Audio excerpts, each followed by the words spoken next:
Hey guys, before we start, a quick shout out to Alpha Dog Nutrition for sponsoring this podcast. Alpha Dog products are now available at dusupply.com, and you can use code ALPHADOG15 at checkout for 15% off and a credit for free shipping to try it yourself. Now let's get you to your podcast.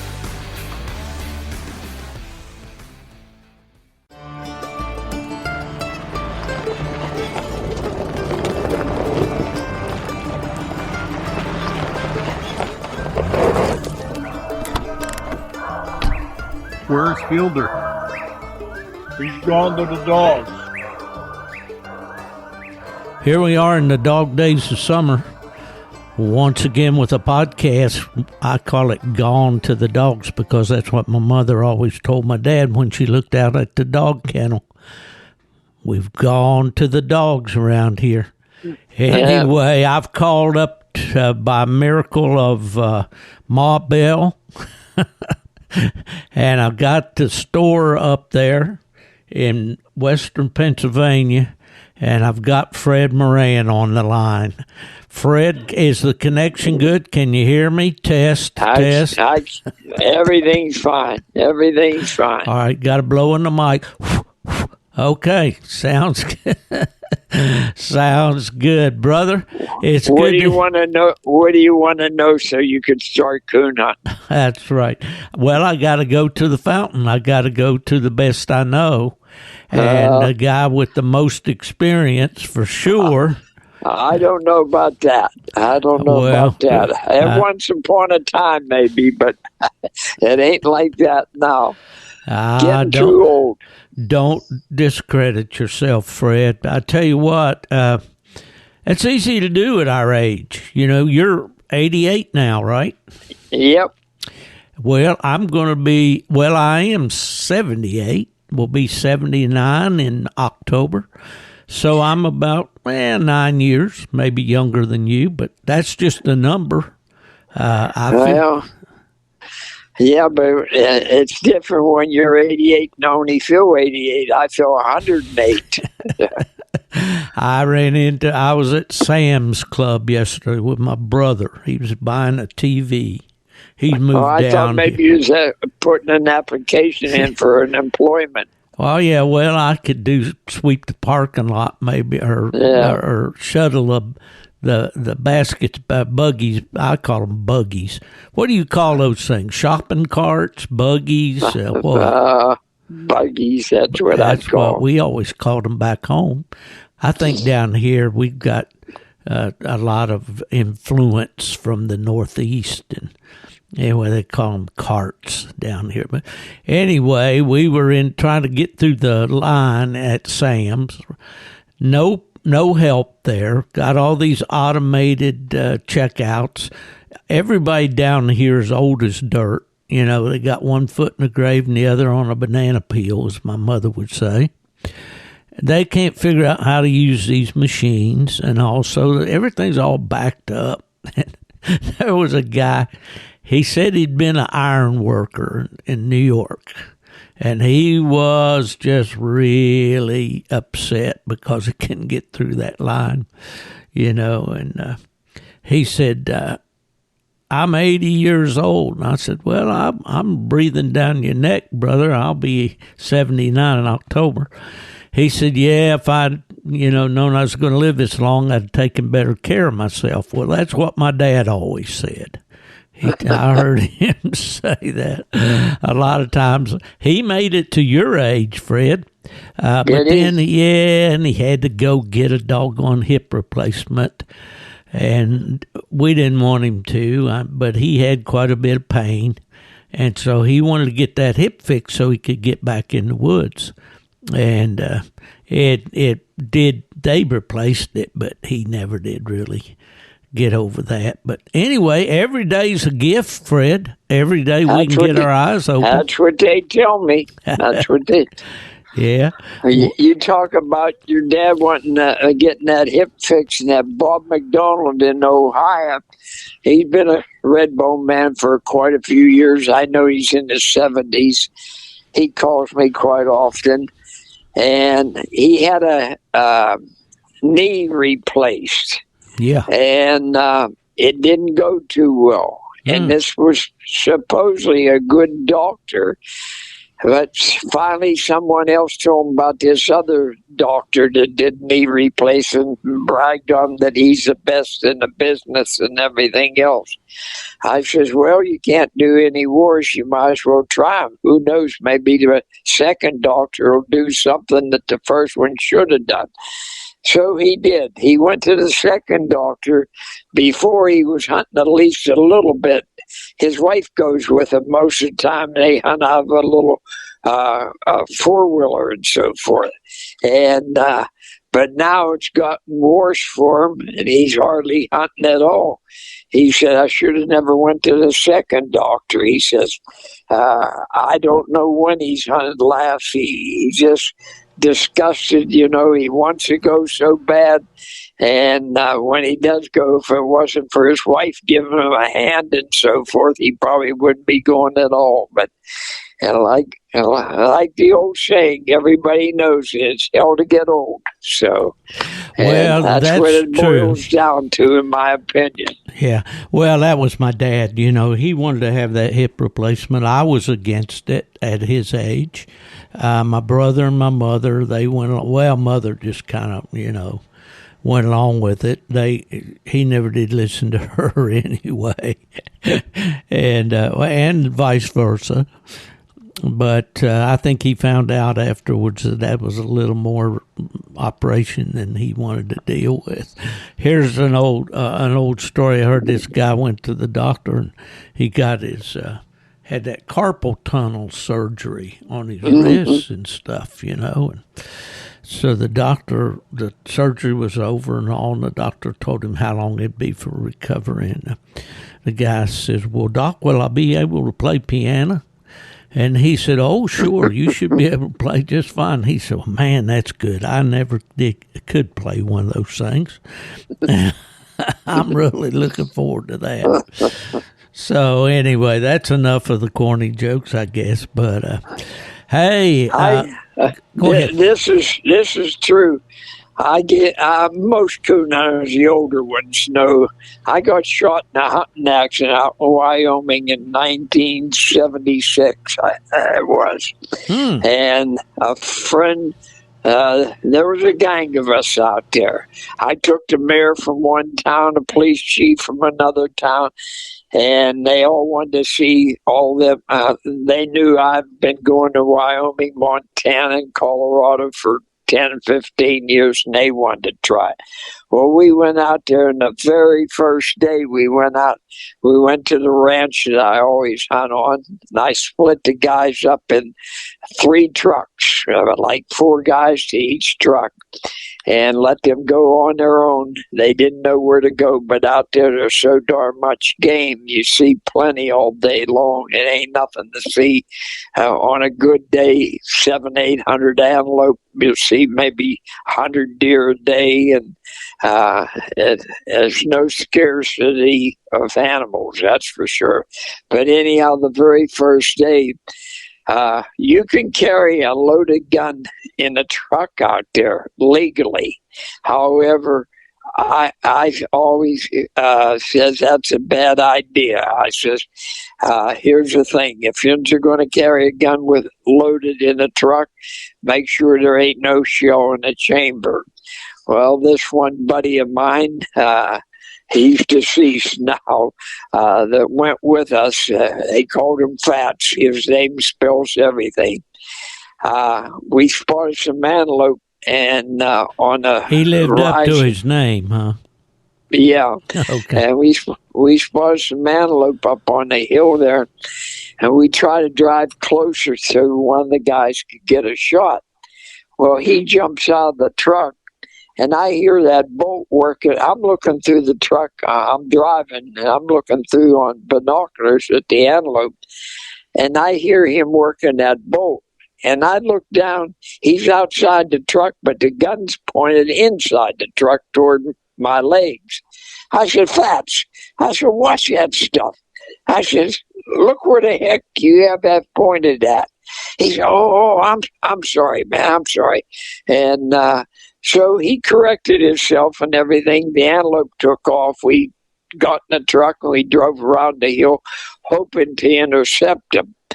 Same thing happens. He gets out of the truck. I hear that bolt being worked, and I'm thinking to myself, where's he got that pointed at this time? Just as I look down, boom. I says to him, I said, you shot me. He said, no, I didn't. I said, don't tell me. I said, look at the blood. And, the guy was worse shape than I was when he seen that.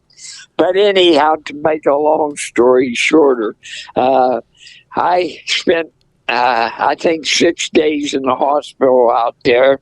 It hit me right in the instep. Brand new pair of denim boots, too.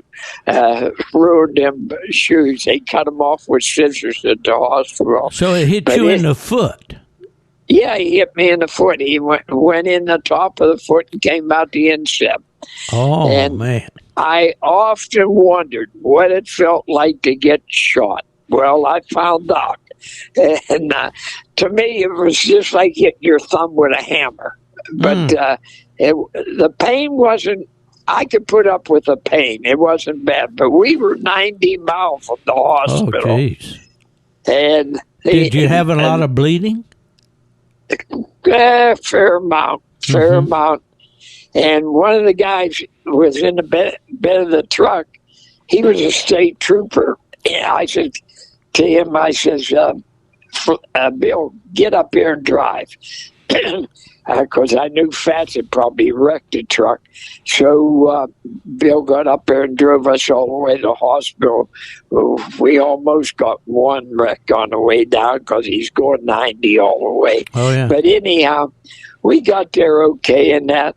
And my biggest thing is, when the nurses cut my shoe off, I wanted to see how bad I was. And I watched their faces. And the one nurse, she turned her head and put her hand to her mouth and talked to the other nurse. She says, oh, my God.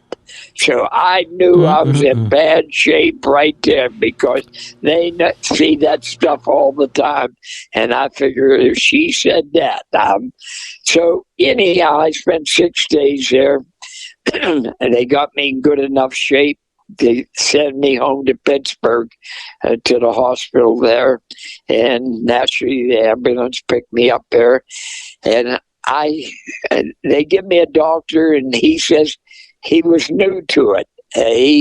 I can't think of his name now. He was a young guy, and he says he never did anything quite like what he's going to do on me. And I thought, well, this is got to be good. But the guy did a remarkable job, far as I was concerned. And anyhow, he said another inch higher would have had to take that leg off. But he says, you're lucky. He said, we think we have a good chance of saving your foot. So anyhow, I was in the hospital there for maybe 10 days. I don't even remember. Then they sent me home. And, all I did was lay in bed for 10 months. And but when I got about 6-7 months, my wife, absolutely, you ain't going hunting. I said, I can get around. They made a cast on my leg. And they cut a square hole right above where the bullet wound is. And there'd be a little plug, and she'd pull that out every day, and she'd pour betadine in that hole. That's all they did for me. Betadine was the cure for the whole length of the accident. And believe it or not, it did a miracle. It cured my foot. But I wanted to get in the woods. My wife was definitely against that. She said, finally I said that. She said, when that hole goes completely closed, then you could go. Well, it was closing pretty good. I talked to her, and I put garbage bags over top of the casts and everything else. And I started hunting. And a buddy would go with me or something like that. And that doctor, when I'd go back to see him, He says, I can't understand. I never had anybody before ever have a cast fall apart like yours do all the time. What do you do that your cast, because it'll get damp under that garbage bag, it sweat and so forth, and it'll start falling apart. They were putting casts on me every other week because of me coon hunting. I naturally didn't want to tell the doctor I was coon hunting, but it finally went together completely. I never thought I'd do as good as I have. 99 people out of 100 that don't know me think I'm normal as far as getting around. The people that know you're not normal now, Fred. But.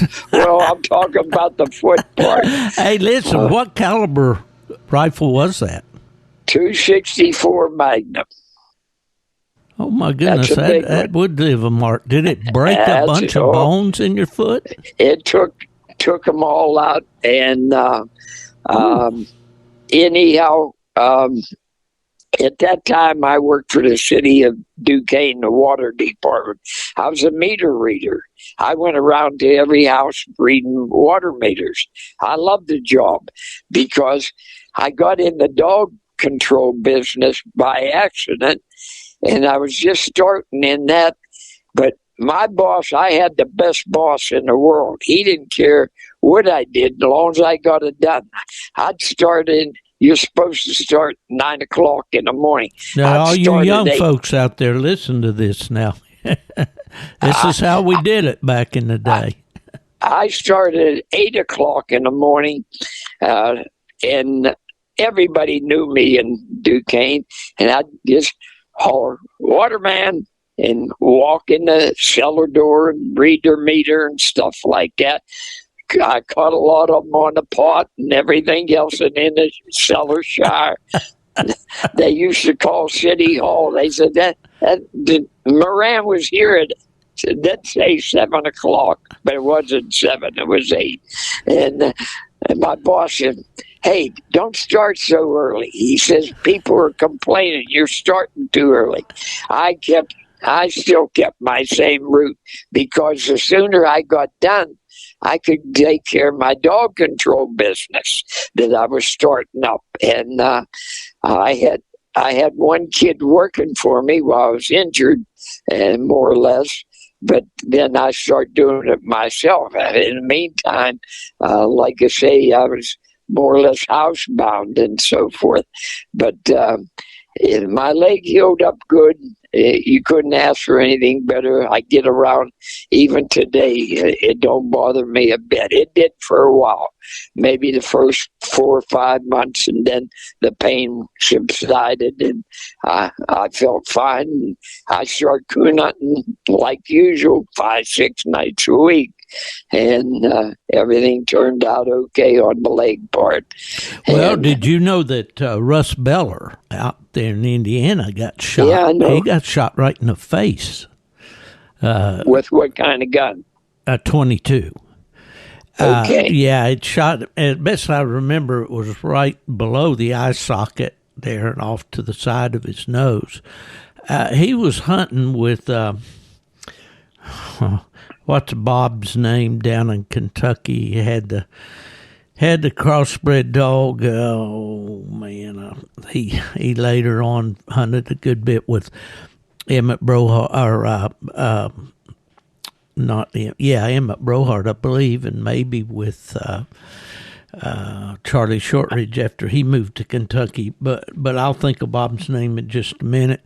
But anyway, they were hunting together and in Indiana, and it was getting late, and this guy had shot the last coon and carried the gun back to the dog box, put it in the dog box, getting ready to go home.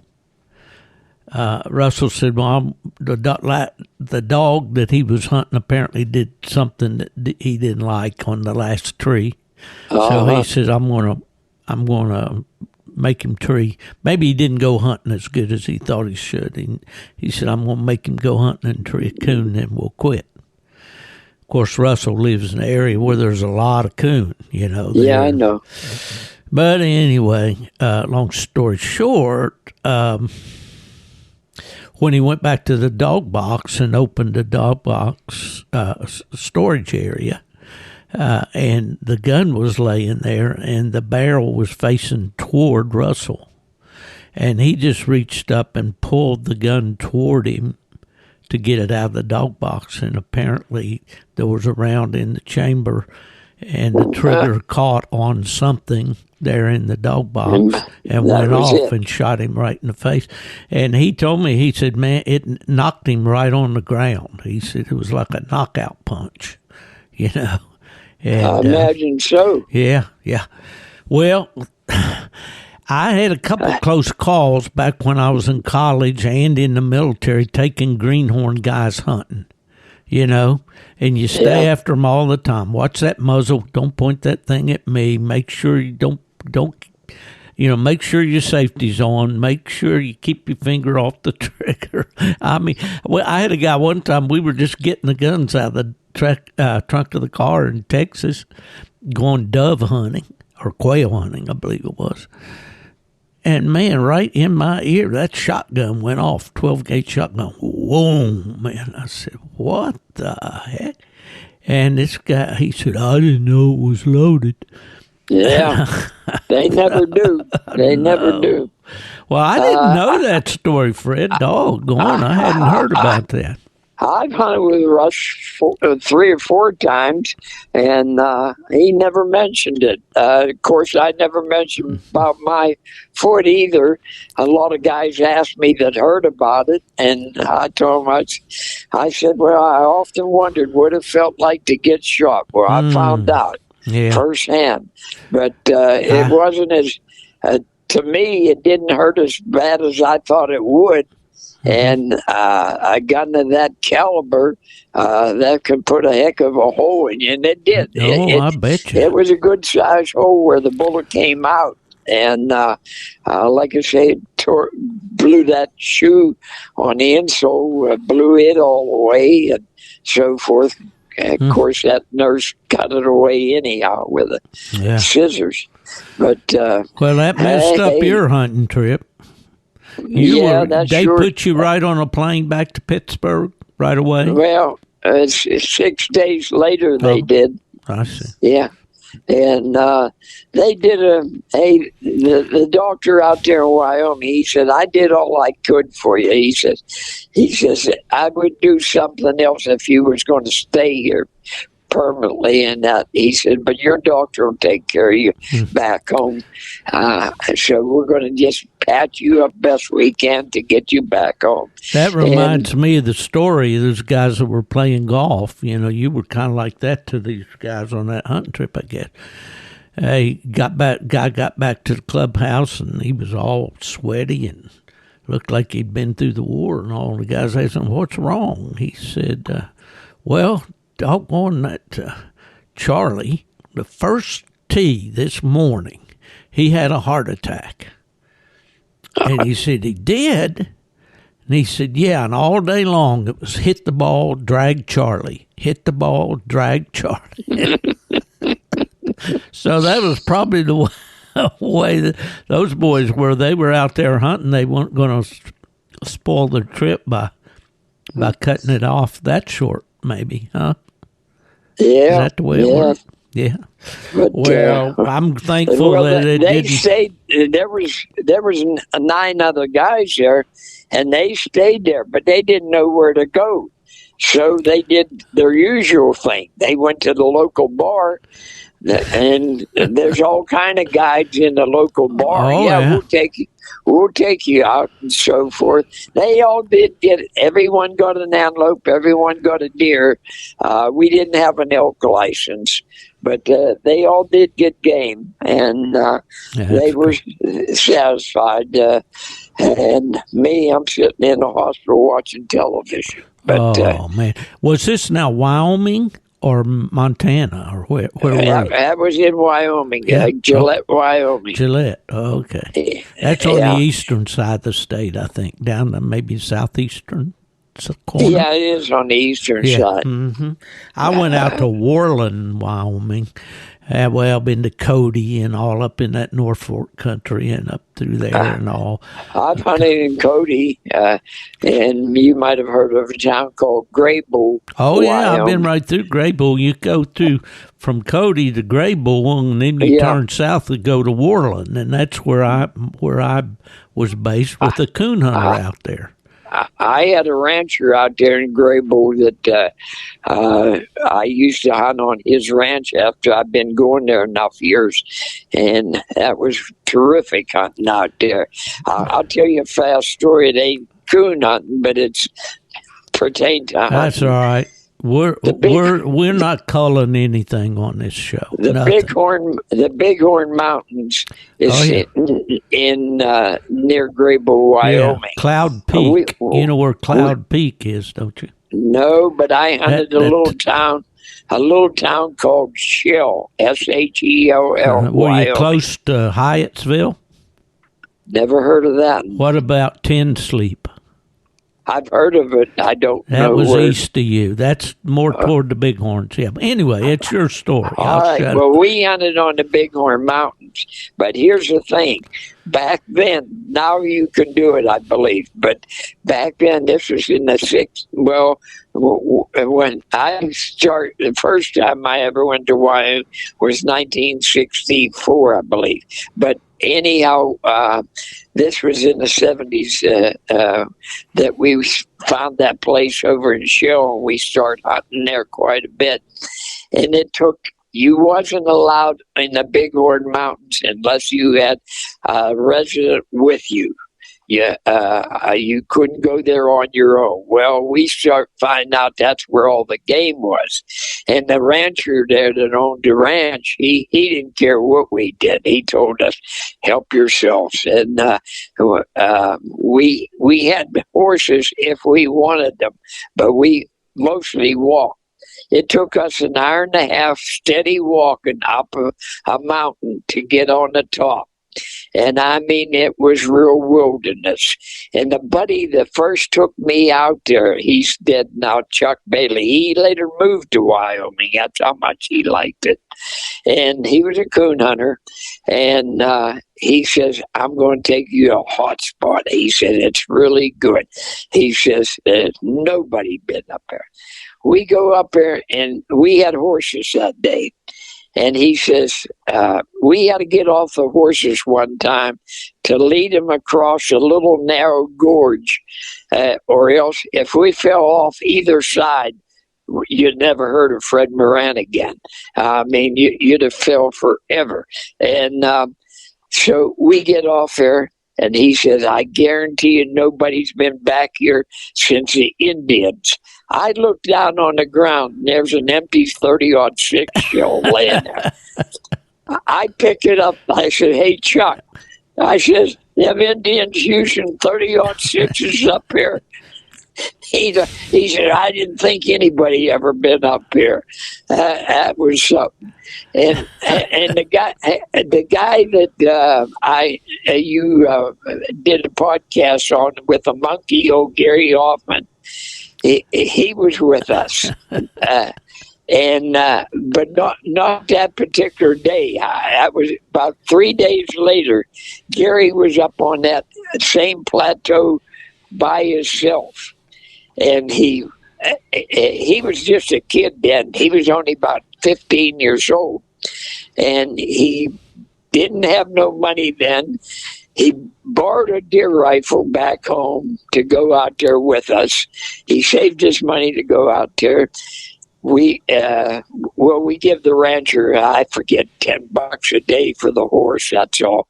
And he got a horse off the rancher, and that's his saddle and everything else. He went up on the top of the mountain, and he spotted 2 coyotes. He shot one of them. He rode the horse over there, and the other one took off. He got the coyote, put it on the back of the horse. The horse didn't care about it. He had deer on him before and so forth. He didn't buck or nothing like that.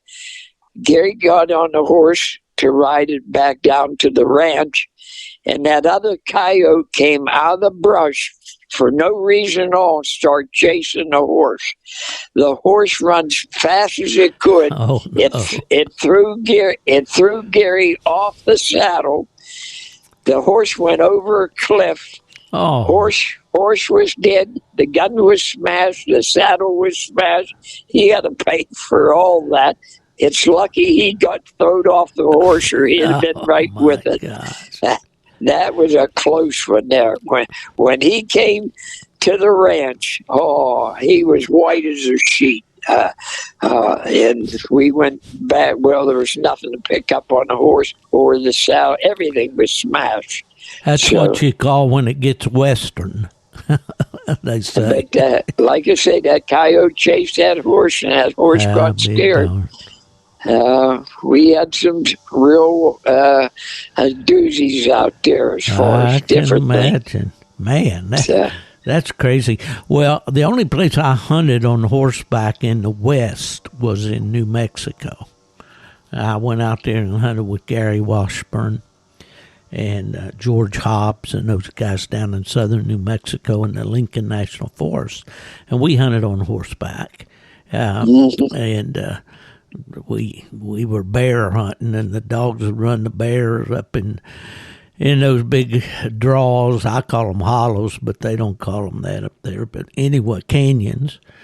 And the bear would whip the dogs and get up on those big rocks and get out of there, So we caught one bear all week. But that was my experience being a cowboy for a week. Stayed in an old sheep herder's camp and had a windmill out there and a big tank where you could, if you wanted to wash up, you just go out there and wash in that cold water.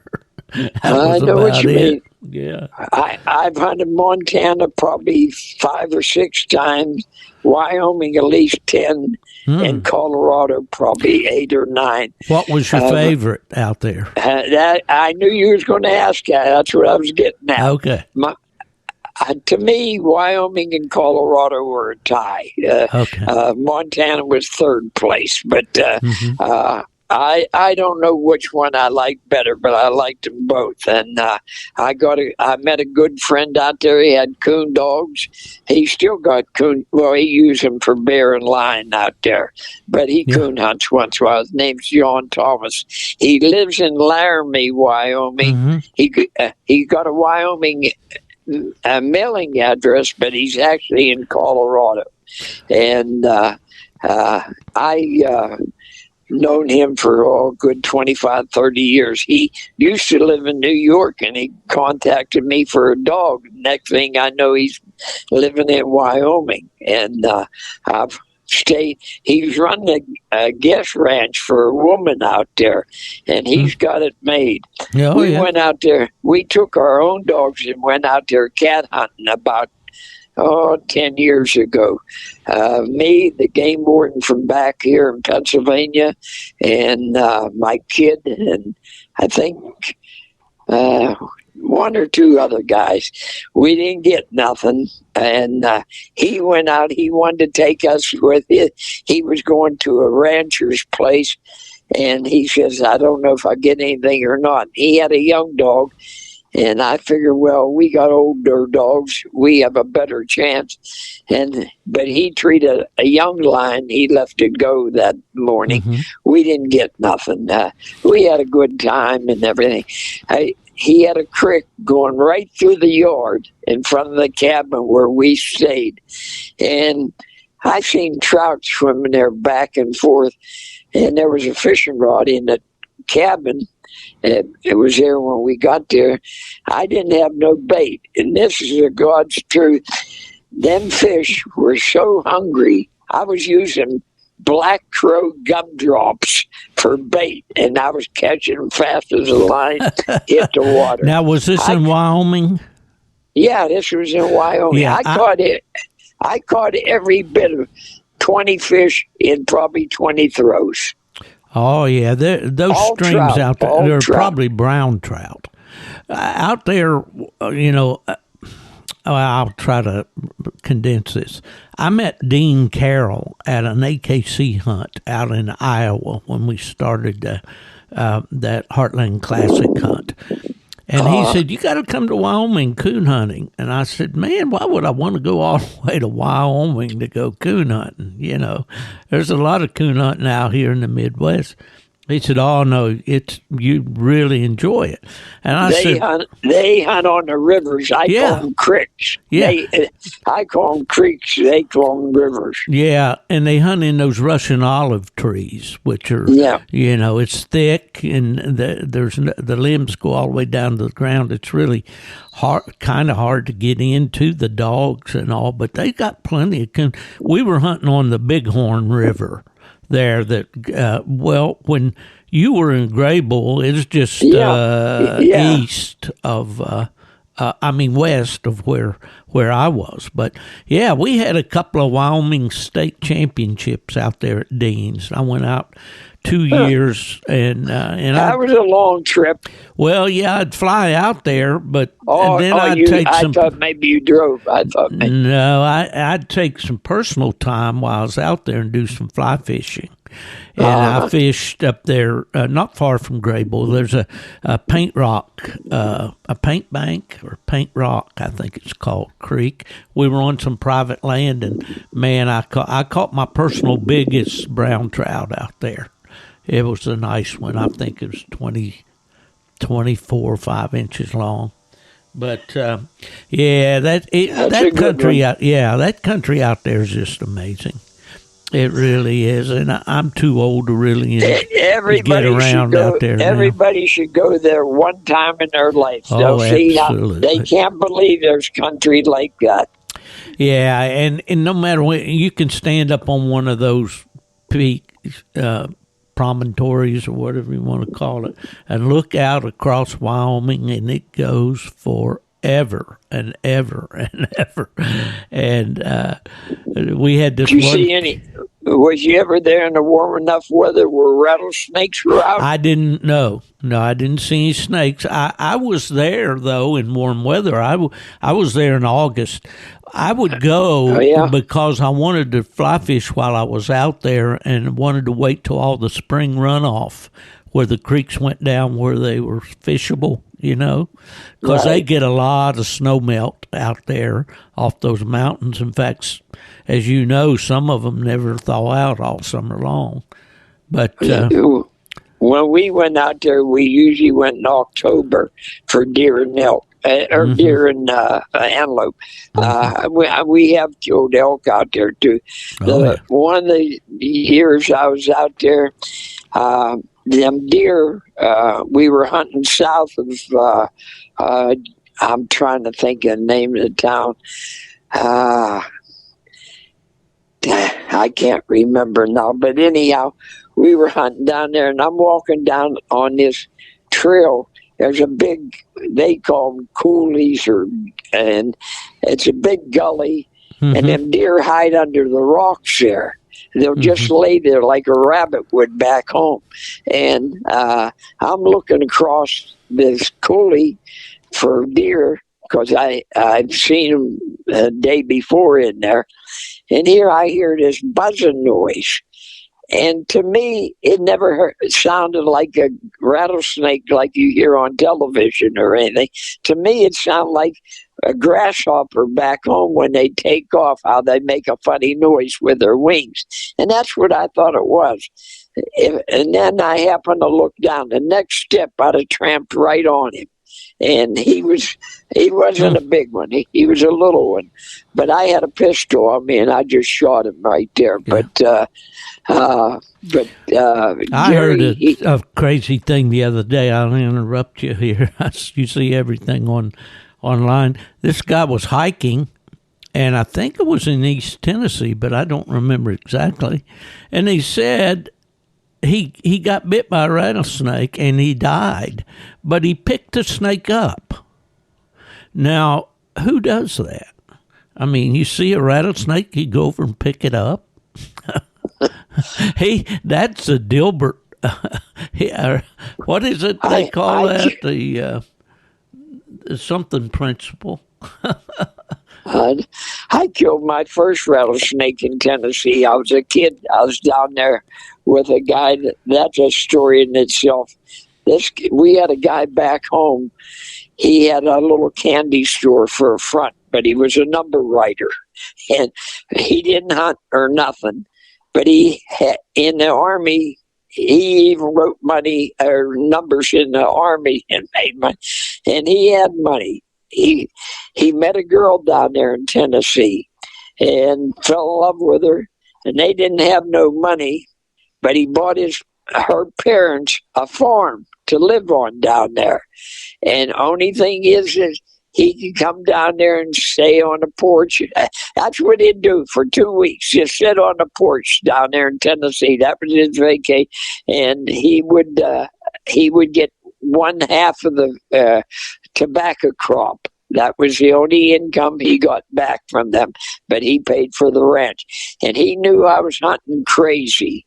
And I used to loaf at his store, which was a candy store, milkshakes and for a front. But anyhow, he said, I'm going to take you down my farm someday. He kept telling me that. I was only about 14 at the time. And finally, he came over to my dad's place, and he says, can the kid go down Tennessee with me? And, well, my old man would be glad to get rid of me. So he said, yeah, go ahead. And I was up in the woods down there one day. I had a 22 410 over and under Savage that I killed 2 groundhogs and 2 crows. And I see this big rock pile, and I see a snake curled up in it, but I can't tell what kind it is. I can't see its head or its tail. It's just I thought, how am I going to get him out of there? If I put a stick in there, he's going to go in deeper, and I'll never get him. So I figure I'll just take a chance, and I'll shoot him the part of the body I see. And I did with the 22, and I just happened to get him right in the middle. And then I got to barrel the gun. And I unloaded it first, and then I pulled him out with the barrel of the gun. He was 8 rattles in a butt. I took him back to the farm where we were staying at and show them all, because that was something big to me. We got him in Pennsylvania, but not like they got him. That was in Tennessee, you said? Yeah. Yeah. The most rattlesnakes I ever saw was out in West Texas when I was in the Air Force. We coon hunt around. They call their ponds out there tanks. It's just a pond, a farm pond is what it is, but they call them a tank. When I first went out there, I couldn't understand that because I was looking for like a metal structure or something, you know. Right. They said, we're going to go over here and hunt, but turn loose on this tank. I've seen that in the magazine, so now I know what a tank is. It's just a pond. It's just a body of water dug out from the dirt. But you could go out there and look around those tanks at night, and you'd see snakes lying everywhere. Rattlesnakes' eyes will shine in the light just like a coon's eyes or whatever. I told you this once before. I think I did anyhow. I was down Paducah, Kentucky, that Quonset hut for a Redbone Day. Oh, yeah. Been there, done that. And my dog treed out in the middle of a pond out there. I mean, it was a big one. I'm not bragging or anything. The other dogs didn't go. They ran around the pond, but none of them swam the pond. Mine swam the pond and treed on it. One tree out there in the middle of the pond. Well, I got to get my dog, and there's no other way except crawling that water. The judge went with me, and one of the guys that had a dog. He left his dog on the bank with one of his buddies or something. And I'm watching all the way. The water was right to my neck. It wasn't any deeper. But I'm watching all the way across for them moccasins. I figure I'm going to see them swimming. And everybody that is in moccasin country tell me that they'll actually come after you. I never killed one, so I don't know. But they are more aggressive. Much more aggressive than a rattlesnake. I never saw none down there, and I'm glad I didn't. And that was a lucky thing. It was a night champion cast at Redbone Day, and my dog was treed on one tree out in the middle of that pond. The tree was probably 50 feet high. And back then I had a wheat light. That was everybody's favorite. That was the only thing around. The good lights just came on maybe a year or two later.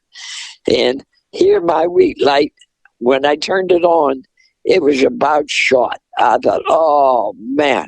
But I got lucky. The first time I shined it up the tree, I caught his eyes. So I turned it off right away so I could get one more turn on it. And I called the two other guys over. I said, hey, come over here and look over my left shoulder. I'll show you that coon.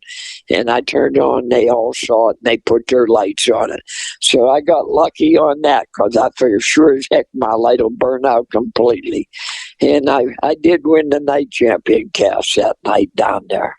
So, but I thought sure as hell I was going to get bit by a moccasin in there. Oh, yeah, I got education on those water moccasins when I moved to Florida. First winter down here, I got my dog bit by one. Usually not as bad in the wintertime, but yeah, the water moccasins are pretty aggressive. They will come after you. A rattlesnake will try to get away from you if you don't step on him or whatever. But I'm no expert on snakes because I don't want to be around them. I don't want to know anything about them. I just hope that they all die. I hope there's a pandemic in the snake world. Yeah, that's the way I feel too. I was in Kentucky one night hunting with a big fat boy. I bought a dog off him. What was the guy's? I knew him good too. I've been to his house. You'll know him by his dog's name, Little Joe. What kind of dog? Blue tick. He's from Kentucky. He was well known. Oh, you mean it was an English dog, wasn't it? Boyd's Little Joe. Eugene Boyd. Eugene Boyd. Yeah. Eugene. I was at the World Hunt one year, and Eugene says, hey, Moran, he says, I know of a good red dog for you. And he gave me the guy's name and address. And on the way home, I called the guy and met him and so forth. And I just took a chance on it. It wasn't no crazy price. I bought the dog. The dog was well worth the money. He was basically what he said he was. So I was satisfied. I kept the guy's number handy. And one day I was going down to Kentucky to look at a dog. And I decided to call that guy back and see if he knew of any other red dogs. He says, yeah. He says, I got one here right now. He says, he ain't no powerhouse, but he's worth what I'm asking. I said, I'll stop by and we'll go hunting. I took a boy with me from back home. He's dead now, Donnie Hancher, to help drive and that. And we go out to the woods here, and the dog hits a track, and he's running down the hall. He said, boy, I'm sure glad that dog swung to the left. I said, why is that? I figured he's going to tell me it's awful rough hunting down to the right. He said, that's Rattlesnake Hollow. I said, well, that's good to know. Here we're sitting on a tailgate of a 3/4 truck, and the 3/4 ton is higher off the ground than naturally a half ton. And we're ready to jump off the tailgate. We're all sitting on the tailgate. And Donnie looks down and he says, looky here.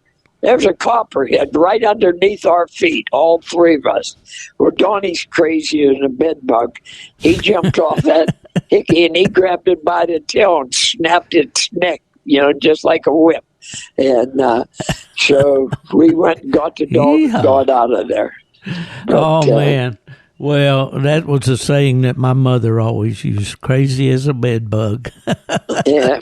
But, that's snaking. Hey, you mentioned about buying a dog. Now, I got a few things here I want to pick this brain before we go today, and we got plenty of time. But how old how old is too old to buy a coon dog?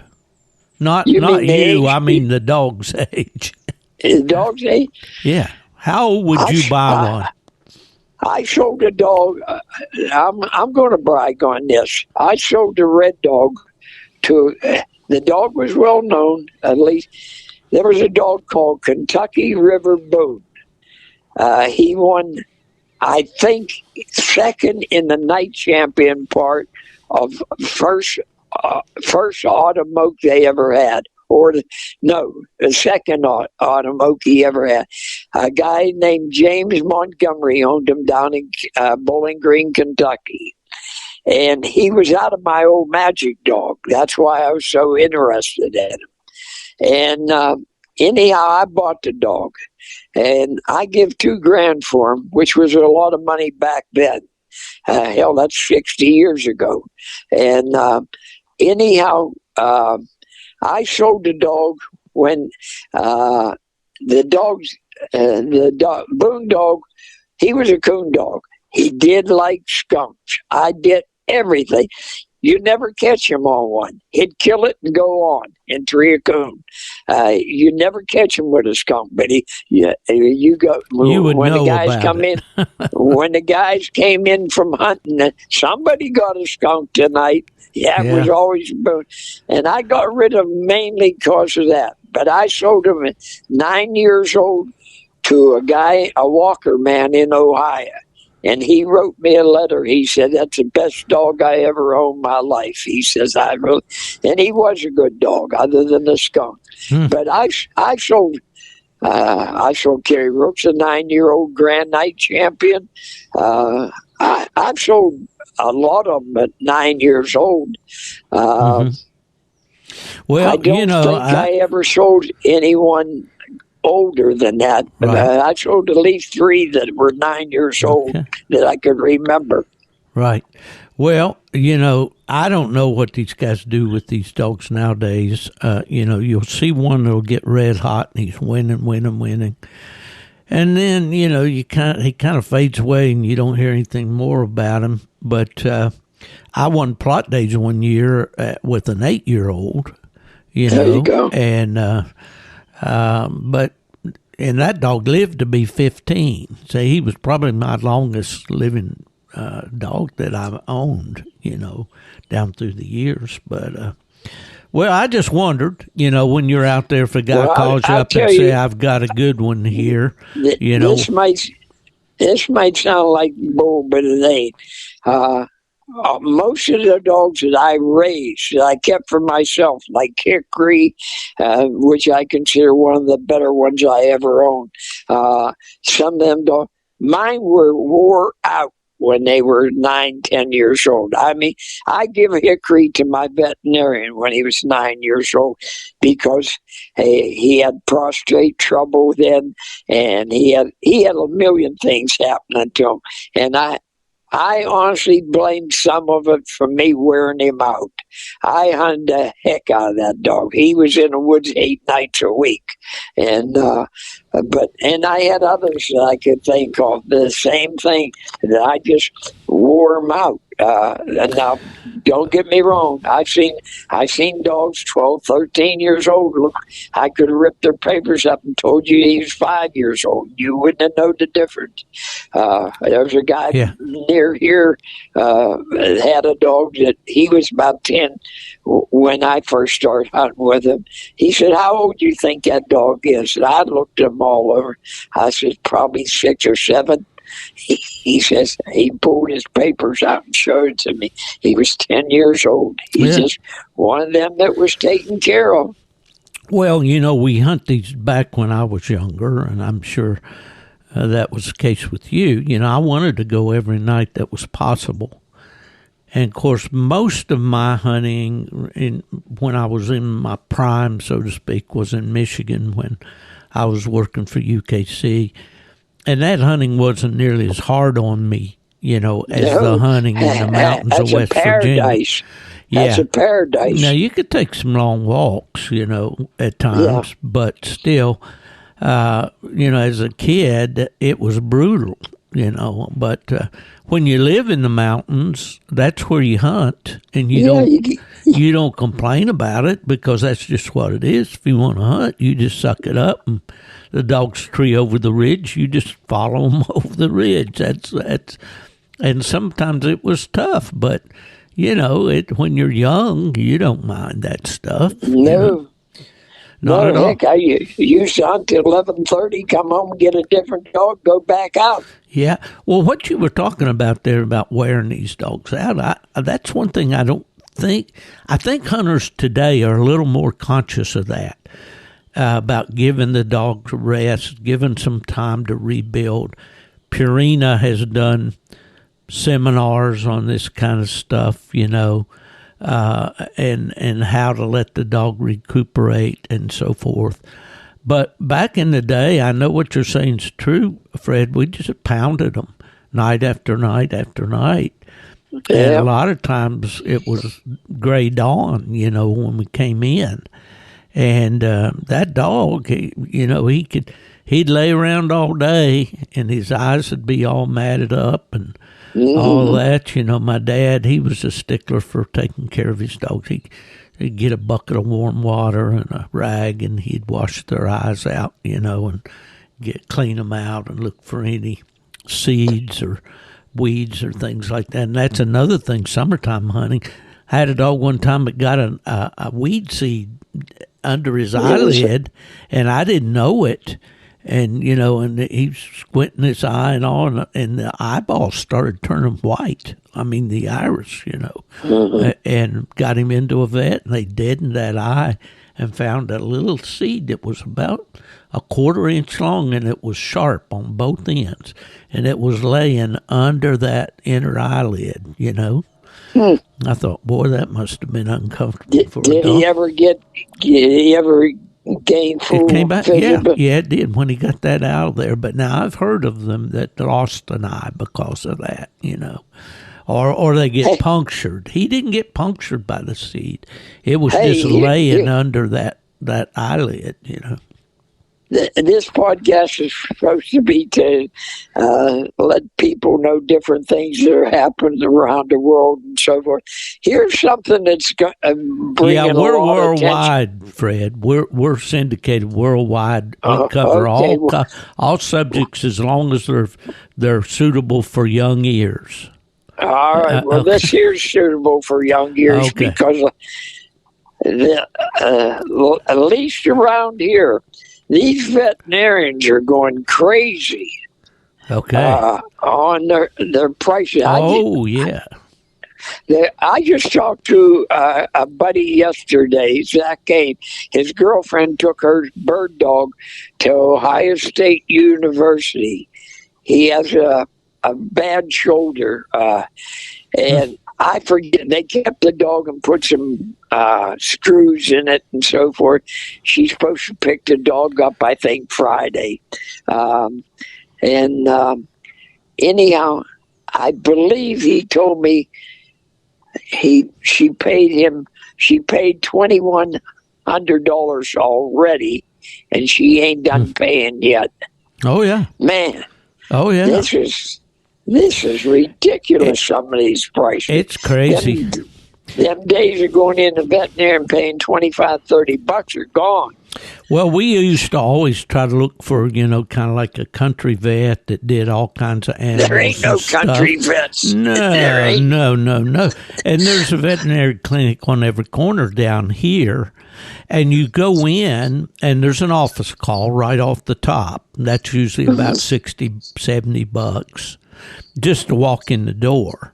Yeah. And then if you tell them, okay, this dog's a little bit lame in the front leg there, I don't know why, 'cause he's not walking just right there, something's in there. They run this computerized estimate sheet out to you like it's the Ford garage, Yeah. And they say, well, we need to do this test and this test and this test. First, we got to do a fecal exam. Then we got to do a blood draw. Then we, and then we're going to clip his tails and brush his teeth. And you got all of this stuff. And I had a good vet in Kalamazoo. I had the best here. Well, I did for a while, but they built a new clinic, state of the art, everything. Oh, my gosh, you go in the door, and they hit you with that list, and I'd say, no, okay, this is all good and very thorough, and I appreciate that. I want to do this item right here, this one and this one. That's it, no more. and they look at you like you said something bad about their mother, and I said, I don't care. That's what I want done. Can you do that, just that for me? If it was a heartworm check or whatever it happened to be. But yeah, and, in their defense, I'm sure it costs a lot of money to go to vet school. And sure it's difficult, but my gosh. Don't make it all back on one customer. Oh, down here, every little blue-haired lady in Florida has got a little Pomeranian or Shih Tzu or whatever. I saw one the other day. I took my car to the garage, and they had a mini something doodle. A cross with a poodle, a miniature poodle cross with a something. The people that raise him and sell them, they get $700-800 for him as a puppy. Oh, even more than that, Fred. Even more than that. It's crazy. My daughter was dumb enough to buy one of them. Yeah. Well, when I worked for these purebred dog registries. PKC not so much stickler, they kind of figure out a way to get your dog registered, but with UKC and later AKC, if you had a purebred dog, it had to meet some standards and so forth. But, nowadays it's all these rescue dogs. If you buy a dog, you're looked down, they look down their noses at you because you didn't save some fluffy dog somewhere, out of a rescue. But it's extremely expensive. And one little rant here, the world of purebred dogs is going away for a number of reasons. One of them is just what I was talking about. They have this slogan, adopt, don't shop. In other words, don't buy from a breeder. Go to a pound. But now, if you go to a pound and adopt a puppy, it's still $500 or $600 by the time you get out the door.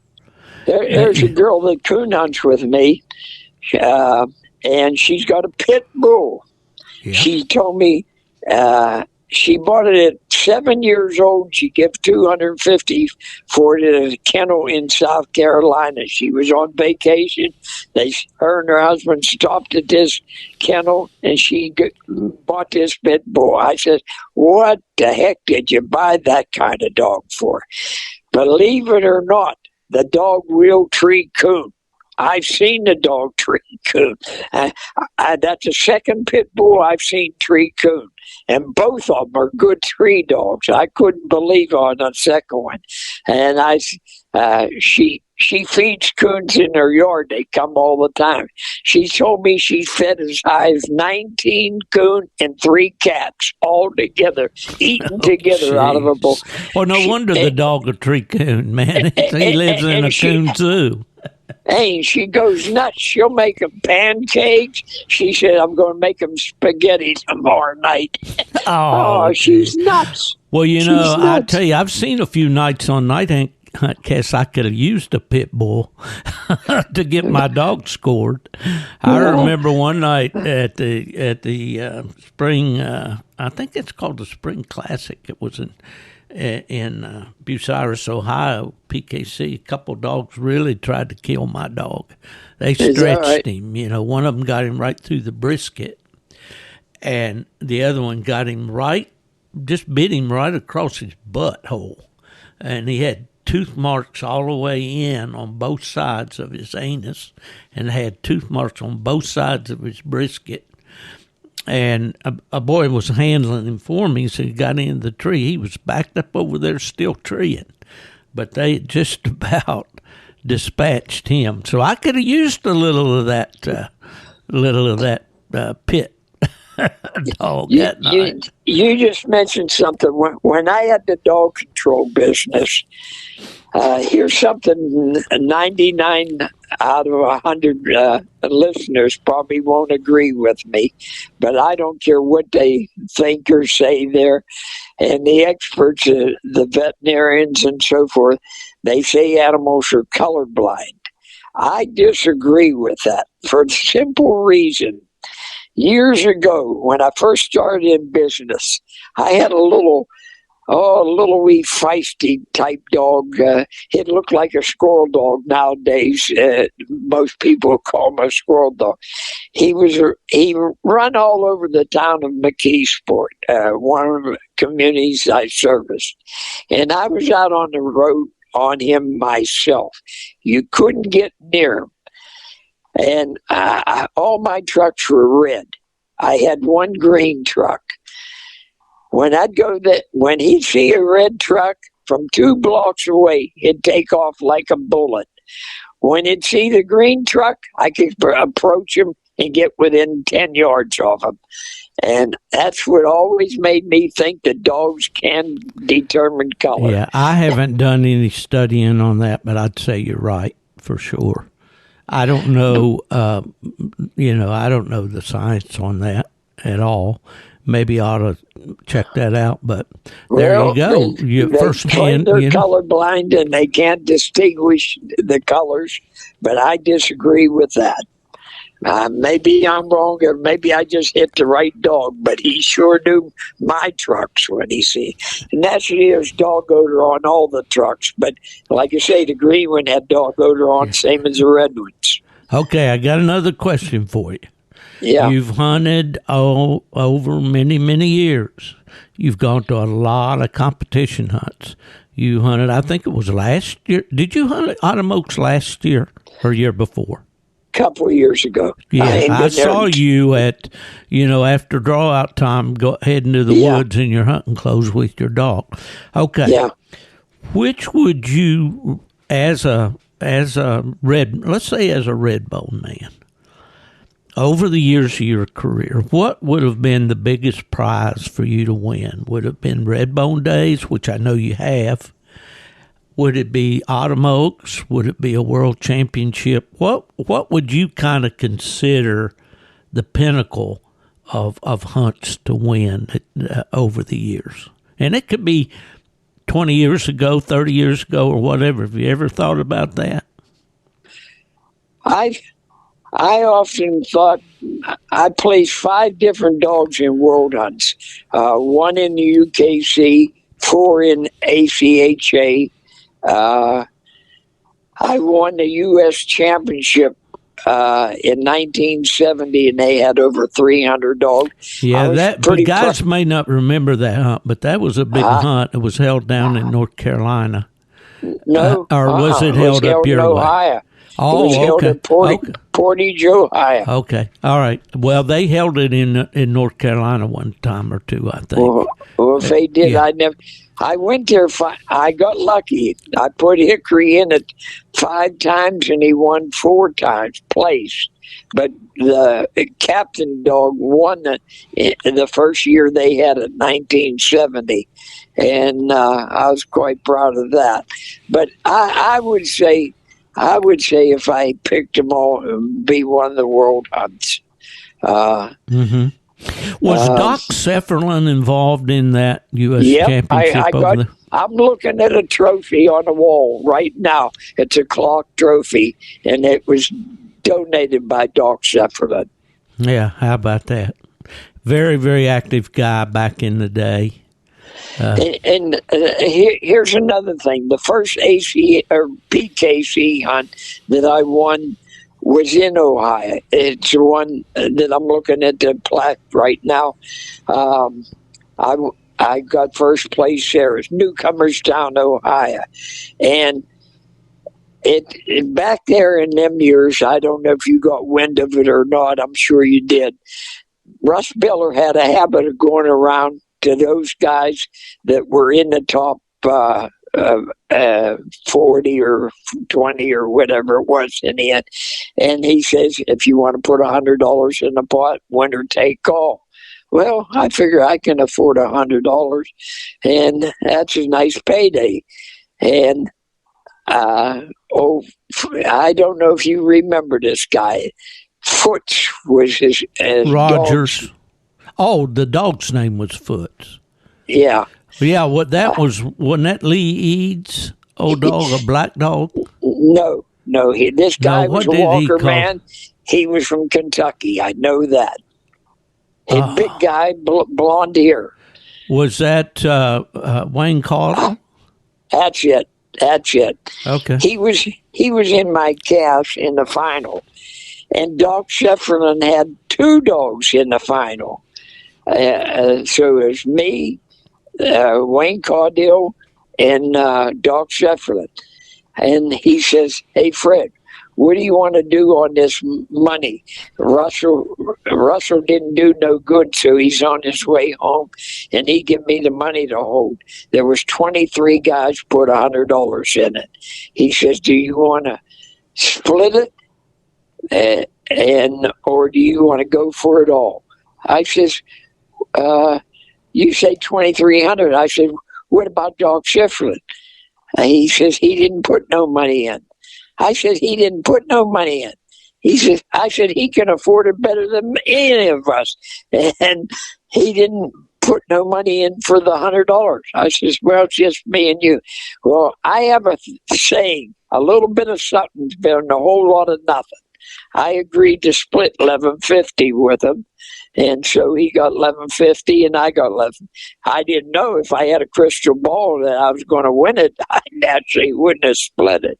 But I got lucky and won it. And so I won the 2,500, I think it was at that time, something like that. And then I got the $11.50 on the side from the pot money that. Well, and Jarvis found out about that, not just that, later on, and he more or less put a stop to that. Well, later, though, you know, when I went to PKC, it was common, you know, to have what we called the jackpot. You know, you'd have a $60 entry fee at a big hunt, and then you'd go over to the jackpot table and pay $20. If you made you got in the final 4, you would either, you know, get either if you hunted it off, you know, they just kind of decide what they wanted to do. You could hunt it off for the jackpot, or you could split the jackpot and hunt for the PKC money, or you know, it was kind of up to the handlers. But what they started that because before that they were running these Calcuttas, and it would take all night to run that Calcutta, and you would get, you know, it was making the hunts run later. Dogs weren't getting in the woods, tracks were getting cold, and people were complaining. But the Calcutta was a bigger draw than the hunt. You know, there were guys that just went to the club just to play the Calcutta. You know, I'll be darned. I didn't remember that. I sort of did.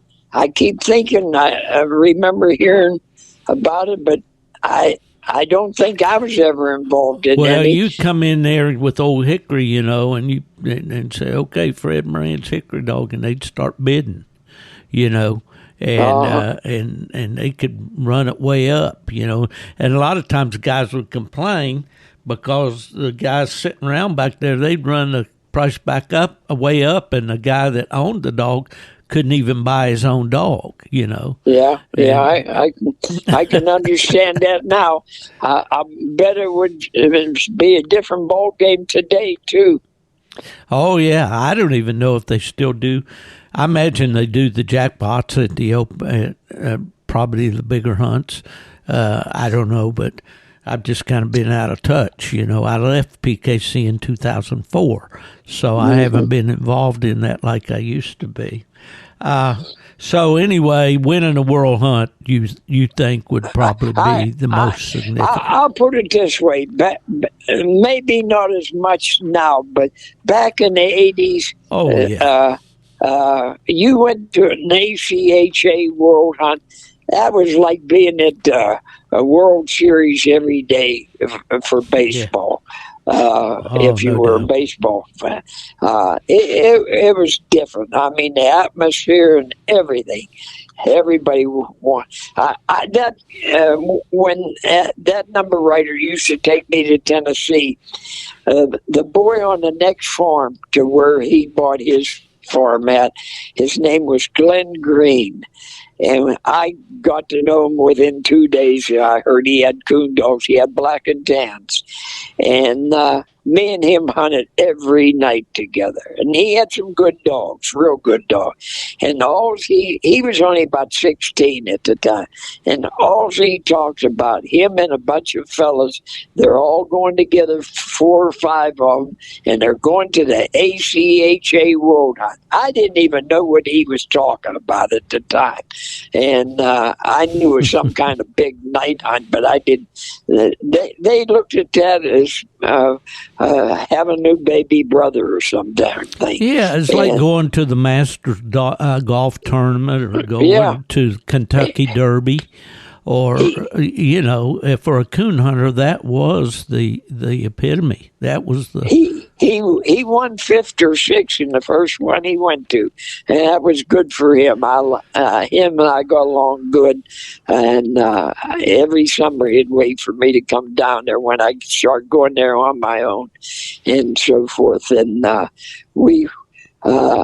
remember one night we treated a coon up in a tree, and there was a bunch of buzzards in that tree, and I shot a buzzard out. He says, "Why'd you shoot that buzzard?" I said, "I can shoot a coon anytime." I said, "We didn't have buzzards up home at the time. I wanted to see what them things looked like up close."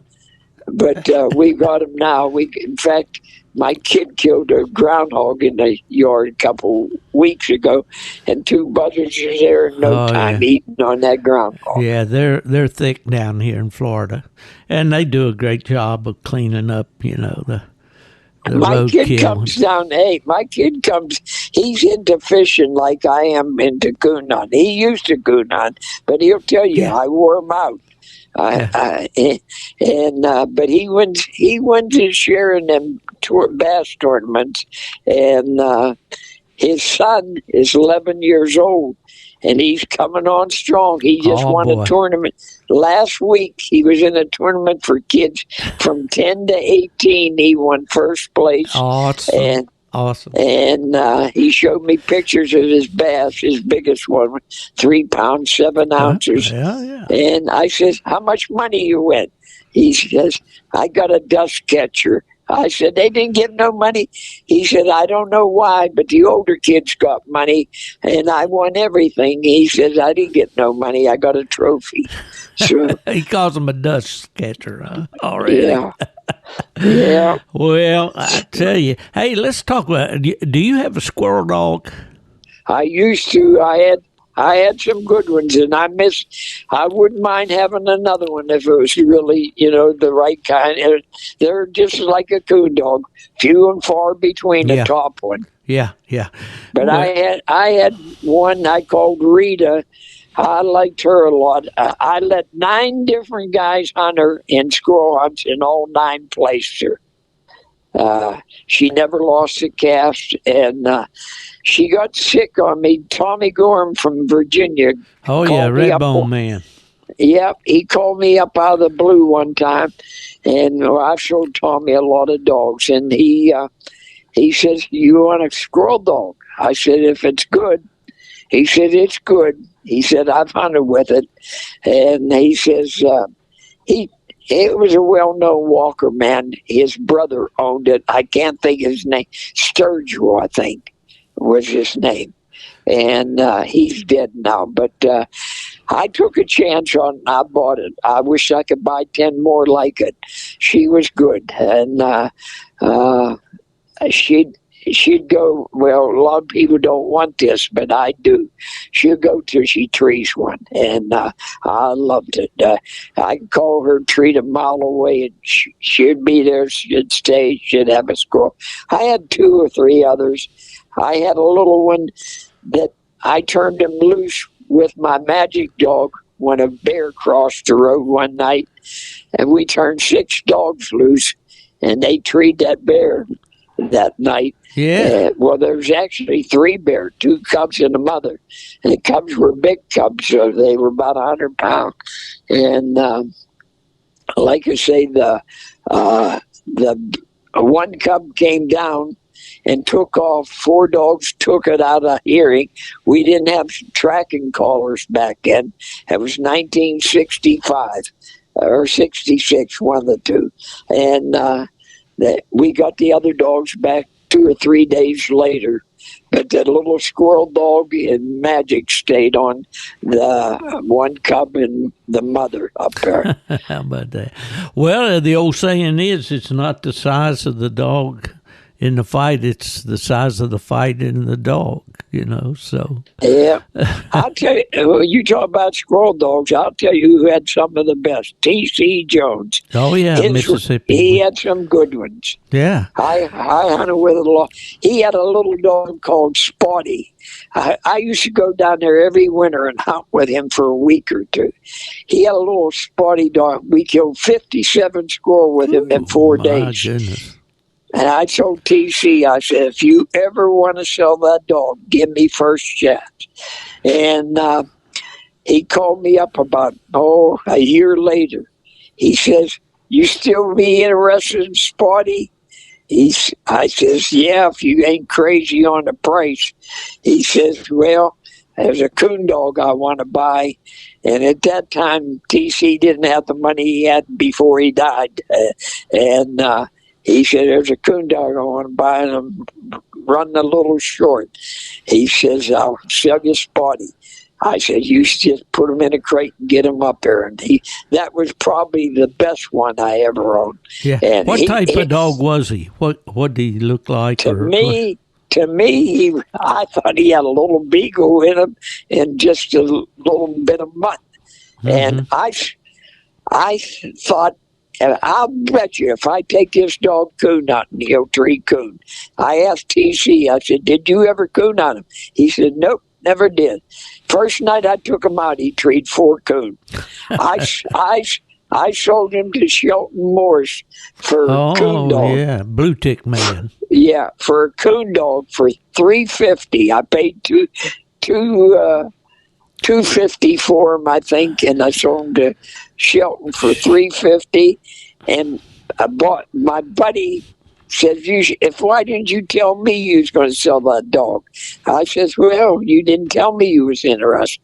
He went up and bought him back off of Shelton, and he had the dog stole. We both know who did it.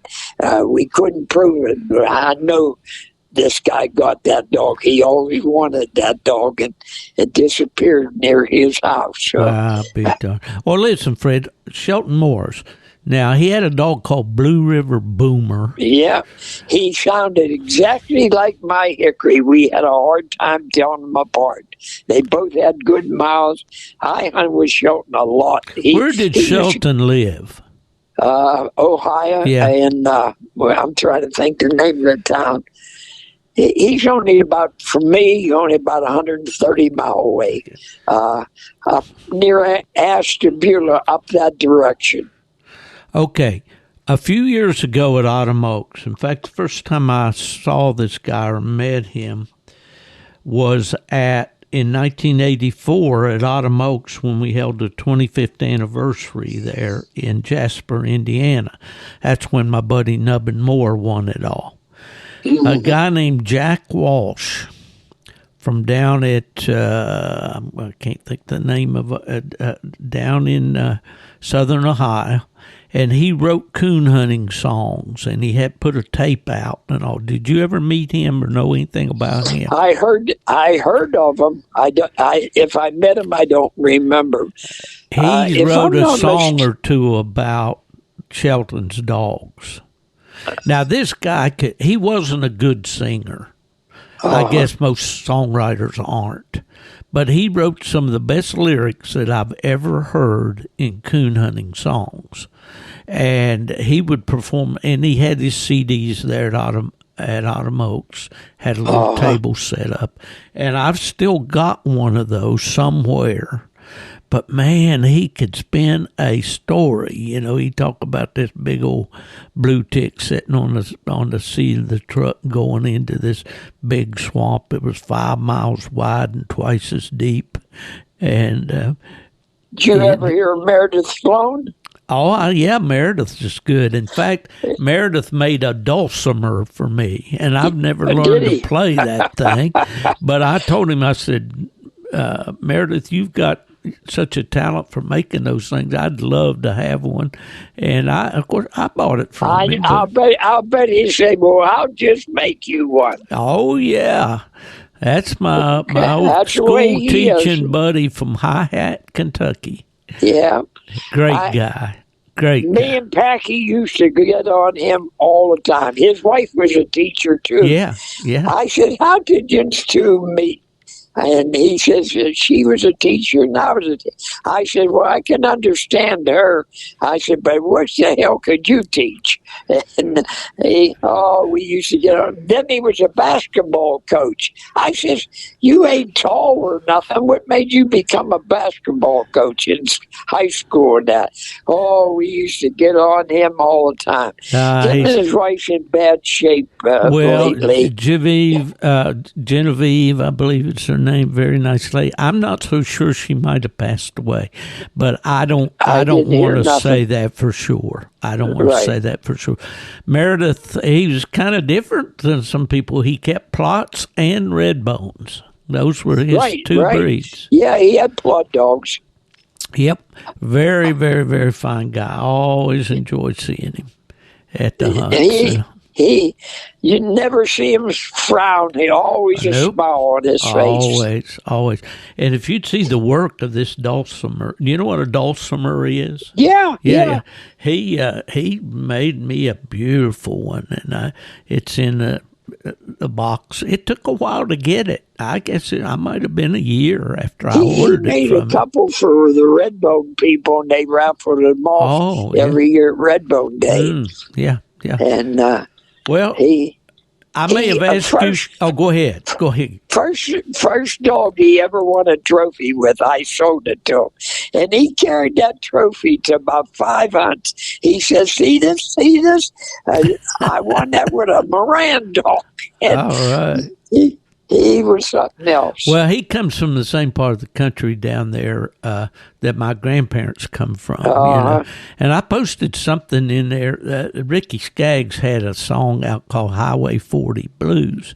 And I thought, was talking about Interstate 40 through Tennessee. And he said, no, that's Route 40 into, I think, Hazard, Kentucky, or somewhere down there. He set me straight on that, but I don't know exactly where High Hat is, but it's down there in eastern Kentucky. It's over in the southeastern part. In the hills, yeah. Great guy. I bought several dogs down in that country. Mary told me of one of them. The rest I found on my own. But had some rough country down there. There's elk down there. The state they've restocked a lot of those old strip mine areas and stuff with the elk. Yeah. All right, let me ask you one more thing. You used to run some ads in the magazines for your dogs, like Hickory and those dogs. What did you have kind of a pattern that you like to how you like to write an ad? What do you think back in the day a guy should have in a good coon hunting ad, a stud dog ad? I mean. Well, it's completely different in my opinion now, and I haven't run an ad in years. I don't know. I haven't had nothing that I felt was quality enough to keep and so forth. But it was the very first ad I ever wrote was, I believe, it was in the 60s. I'm trying to think what year. I'm guessing probably around 61 or 62. Okay, I would have been in high school then. Yeah, I had more response from that ad than I had in the next, probably in the next 10 ads. I could have sold 500 puppies if I had them at that time. I don't know why. Maybe I was just a good predator. Well, I read many of your ads, and of course, back in those days, I was in high school and I was reading every word in American Cooner and Full Cry magazine several times, and I remember your ads very well. You're only 10 years older than me, Fred, but that's significant. When I'm 16 and you're 26, But you started writing ads pretty early. Was that on the Captain dog or the Hickory dog or what The dog? first dog was Magic. Magic. Yeah. I bought. There was a guy in Ohio. His name was Henry Hofstetter, and I met him at night hunts. Oh, before I forget. This is important. A lot of people ask me what's the best dog I ever saw in my life, and I want everybody to know this. I don't know if the guy's still living or not. I drew this dog in a hunt twice, and he impressed me. The dog's name was Liberty Jeff. The guy that owned him was Estel Nash from Liberty, Indiana. He used to come clear over to the eastern part of Ohio to night hunts, and that's how him and I became buddies. I hunted a dog for him for 3 or 4 months. What breed was this dog? Well, it was a walker, but I don't know who's. No, I understand, but he was a tree and walker dog then. Yeah. Yeah, okay. The reason I remember the name, Fred. I don't remember anything about it, but I do remember that dog. Here's how you always remember. The dog was stone blind. Really? He got around through. I got a picture of him somewhere where him and I both placed in a hunt together. The dog was. I did everything when Esther wasn't around to make sure he was blind. Run my hand like I'm going to poke him in the eye. He wouldn't blink at all. He was blind, and the dog got around in the woods as good as any dog you ever saw with 2 good eyes. And he was a coon dog, in my opinion. And I told one well-known Walker man about him one time, and he made an ignorant comment, so I won't say nothing. But I just felt it was jealousy, and Esther wasn't jealous. Not in a coonhound. No, there's no jealousy. No jealousy in coon. But he was a nice guy, a real nice guy. He was in his second childhood when he was about 30 years old.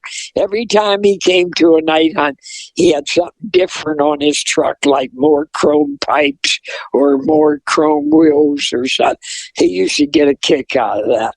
And I've been at his house and so forth. He wasn't like Jerry Batchelder up in Michigan, was he? I knew Jerry. What about... Jerry liked those fancy trucks, and he had murals on his truck and all kinds of fancy stuff. I didn't remember that, but I knew Jerry. But Esther was quite a guy, and that Walker was a good dog. And he gave me a young dog. It was about 1.5 years old. He should take him home and hunt him for me for a couple months, okay? The day I took him to a red bone hunt, I think it was a red bone hunt, excuse me, or it might have been Walker days, one of the two. But he put him in that hunt, and of course he remembered what he sounded like before he gave him to me. He won second place in that hunt that night. I was glad for him because that way showed him I did something for the dog. But well, this guy again, his name was Estel Nash, Nash. Estel Nash.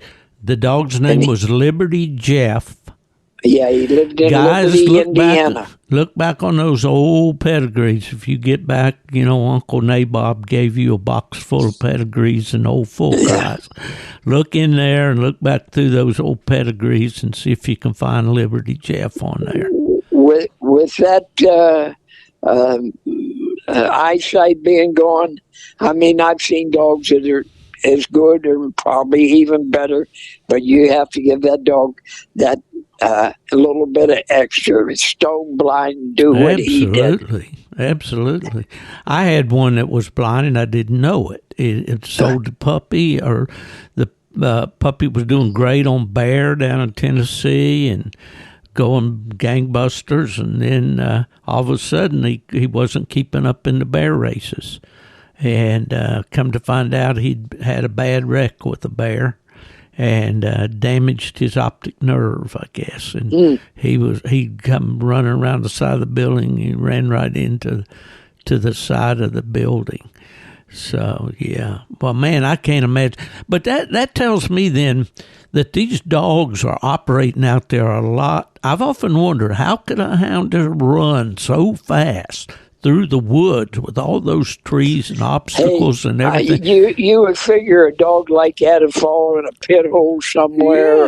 Yeah. Well, what I'm thinking, are they using their nose and identifying by scent what's in front of them? Because know they've got to be aware that there's that tree right there and to go around it, Right.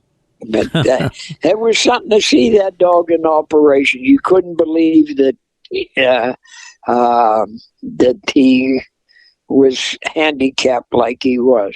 I'll tell you another walker that I hunted against in a night hunt, and you don't hear from this guy. I ain't heard from him in over 20 years, but I don't know if he's still around or coon hunts him.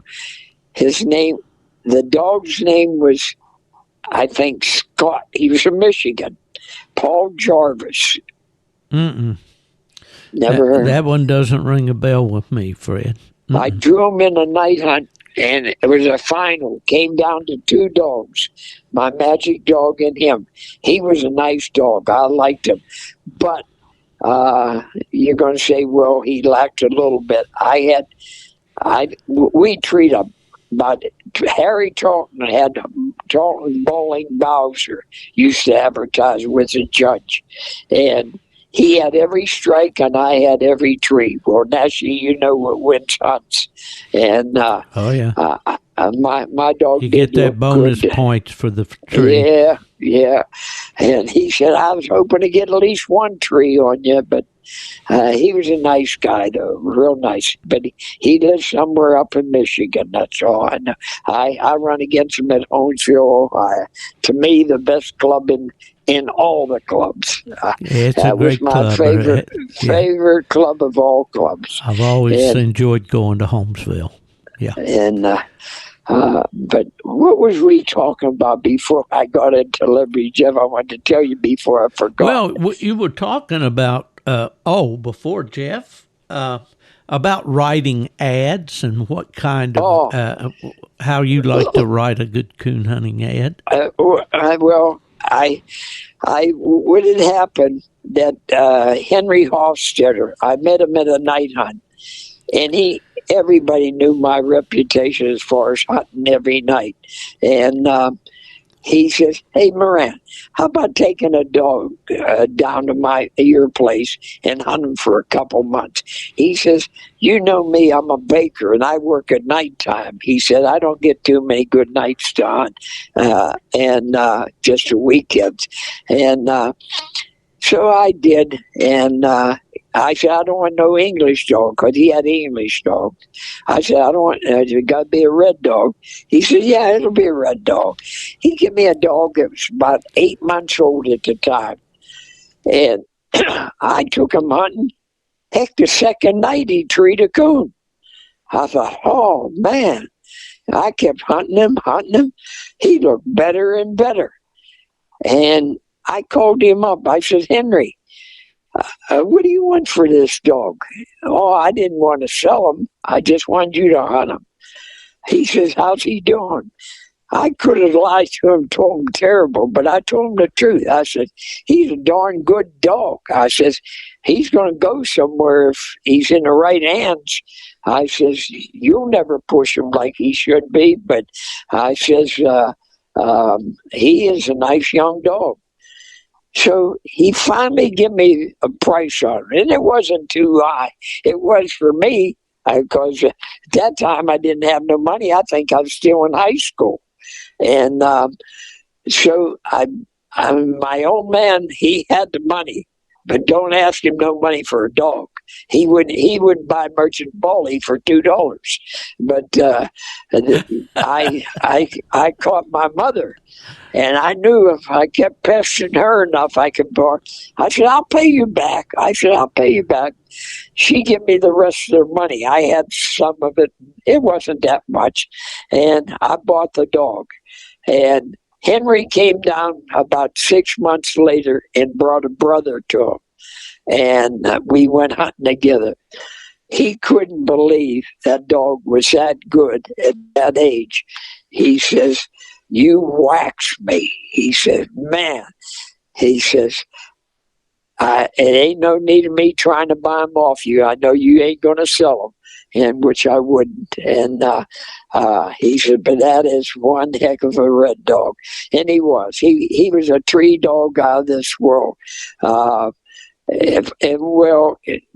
not out of this world. I've had better ones. He had one bad habit. He chewed. But the old saying, "them chewers never leave." And he wouldn't. He was a tree dog.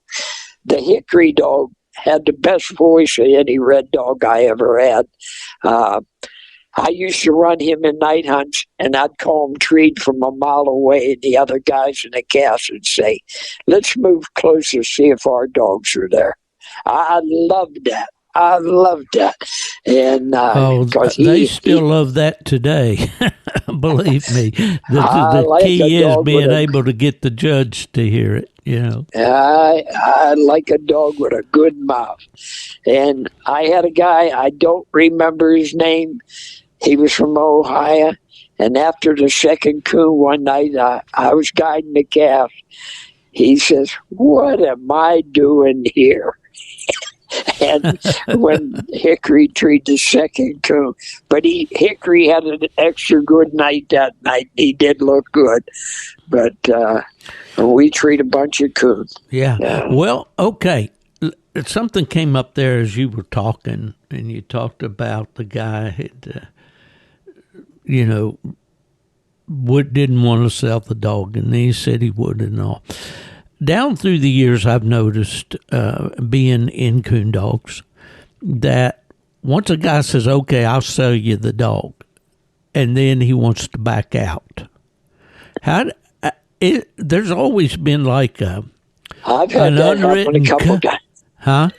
I've had that happen a couple times to me. But hasn't there always been kind of an unwritten code or whatever, creed within coon hunters that if I tell you I'll sell you the dog and then I want to back out, then he's going to say, "No, you told me you'd sell me the dog, and I'm going to buy the dog." Well, we know that possession is 9/10 of the law or whatever. You've got that dog and he's yours, and you changed your mind and you decide you didn't want to sell him. But yet if you told the guy that you would sell the dog to him for X number of dollars, it seems like you ought to go ahead and live up to that commitment. What do you think? Well, you should. You keep your word. Or don't even tell them you'll sell it. But I've had that happen to me a couple times. Guy backed out, didn't know where they could replace it or something like that. Yeah. And there's enough of them out there, but there ain't enough of the right kind. And I was always real careful not to price a dog to somebody if I didn't want to sell it. Or not to even, if someone asked me about it, I'd say, "Well, the dog's not for sale. I'm not in." I had a guy follow me around a plot days and worried the heck out of me one year for a dog that I had back then, and he was probably the best dog I've had, and he offered me what back then was a pile of money, $5,000. To me, I'd never seen that much money in a pile myself, but it's that the word, a man's word used to stand for something. And of course, nowadays, guys sell a dog sight unseen for $20,000-$30,000 and don't think anything about it. I heard of a couple more than that. Oh, and yeah. I couldn't believe it. Oh, yeah. I couldn't believe it. Well, I said, see two fools met there. Yeah, that's what my mother always said. Two fools met. But I saw one the other day. I think it was 30,000 right off. No apologies made. I want 30,000 for him, and I think he was probably about 5 years old. But man, that's a whole different world for me. I can remember. This is a red dog that you probably remember. Blakesley's Northern Chief. Yeah. Mm-hmm. Yeah, and there's a guy down in southern West Virginia, Chick Scarborough, had him, and he sold him. I knew Chick. Yeah, I bet you did. And he sold him to Jimmy Fisher in Leeds, Alabama. Right. And I believe it was $2,500, and nobody in our county had ever seen that much money for a coon dog before. I know what you're talking about. Well, Fred, go ahead. No. I got one more. Yeah. We're talking about price of dog. Back in, I guess it was early 60s, I was coon hunting a place that everybody coon hunts. And I thought I heard other dogs in the woods, but I wasn't sure. But we kept going that direction, and before long, my dog, I had a good dog in 1953 it was, because I remember when I got the dog. It was 1953, and I called the dog Lee, old Lee, and he treed, and before long we hear another dog treeing with him. And we go over there, and there's a blue tick on the tree with him. And here we see lights coming up the hill. And these guys, the three black guys come up the hill. And we get to talking and so forth. And we see the coon and everything. And I said, where are you from? They says, Duquesne. Well, that's where I'm from. I said, where you live at? And they told me, I knew where the street was right away, and so forth. And they're in my town, and I didn't know them, and they didn't know me. Wow. But we became buddies, and we started hunting together every night. At that time, none of us had any money. I still remember we used to put a quarter apiece in and fill the black guy's tank on his, or not fill it, put $2 worth of quarters of gas and go coon hunt. Gas was only a quarter then, a gallon, and would go to the gauge, says half, so we knew we had enough to come back on. Yeah. Oh, they were characters. That's the good old days there, man. They got jobs in a steel mill, and the one was making good money. And he came up. My dad owned a bar. It was right on the main drag, a bar and restaurant. And they're out there. A lot of the guys loafed on, there was stone steps next to my dad's bar. It was a cleaning shop, and he was done at 5 o'clock. And a lot of guys would sit out there and BS and so forth. And this black guy came up one day in his Buick, and he said he offered me $300 for Lee in 1953. That was like getting $10,000 for him now. I was 7 years old.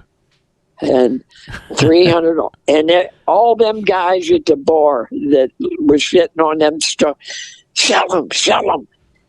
You ain't never going to get that kind of money for a dog. I wouldn't sell them. And my dad wasn't there; he was inside the bar. But the other guys told him, "Your kid is crazy." He turned down $300 for that coon dog. So, and no, my dad, he just probably shook his head. So yeah, well, isn't it amazing? You had those kind of gathering spots, and of course, I grew up in a home where my mother was a teetotaler. Man, the worst thing in the world you could do would be take a drink, She was all against it, But all across the country, those watering holes like that, like your dad's bar, or like you go up north and if you go bear hunting in Wisconsin or Michigan or whatever, after the hunt, there's always going to be a gathering at the local tavern or bar or whatever. I'm going to tell you fast one, because we've been on here long enough, but I'm going to tell you fast one about a buddy of yours, probably a buddy. He's a plot man, Ernest Pauley. Oh, yeah. Yeah, I know his boys. I didn't know Ernest personally, but I knew him. I saw him at plot days when I was a kid. He was tough. I met him at a night hunt. I said, I'd like to go bear hunting sometime. He said, well, you come on up. We'll take you bear hunting.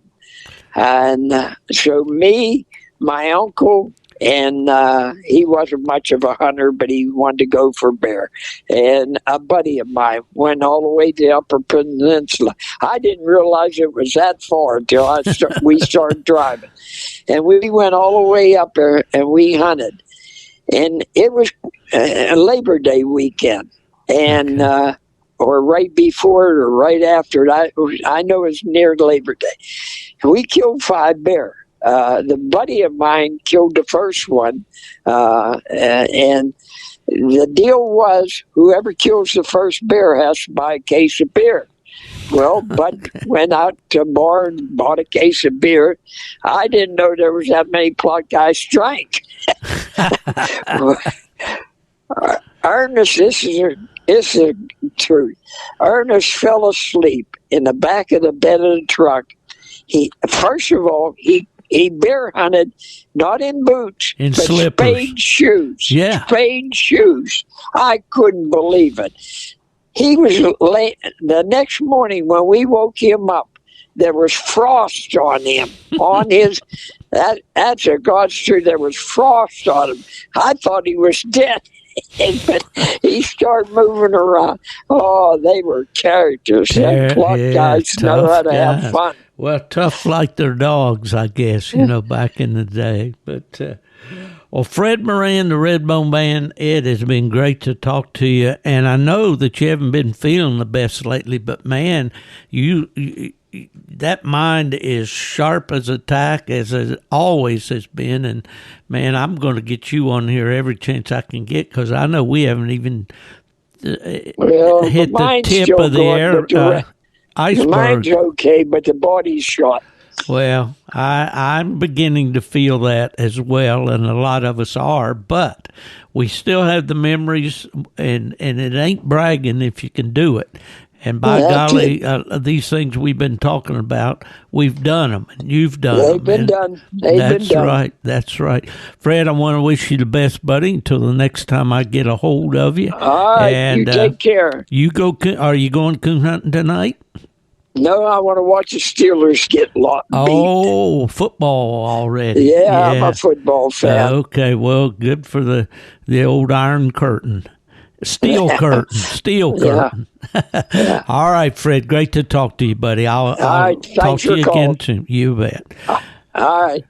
Yes, folks, that was Fred Moran, the Redbone Man. I think we're getting feedback here.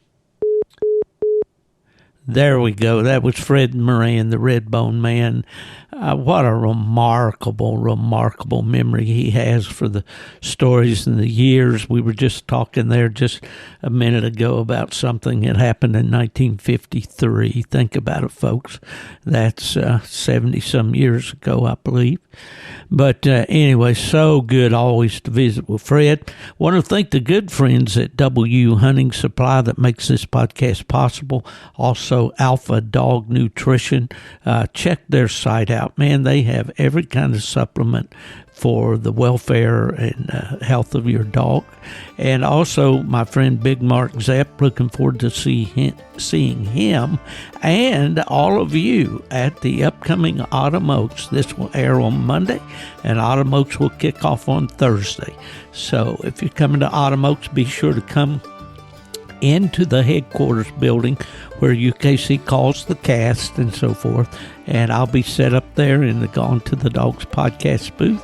Would love to see you. We might even have a chance to to get you on the program. Anyway, folks, if anyone asks you where Steve Fielder is these days, say, well, you know the story. He's gone to the dogs.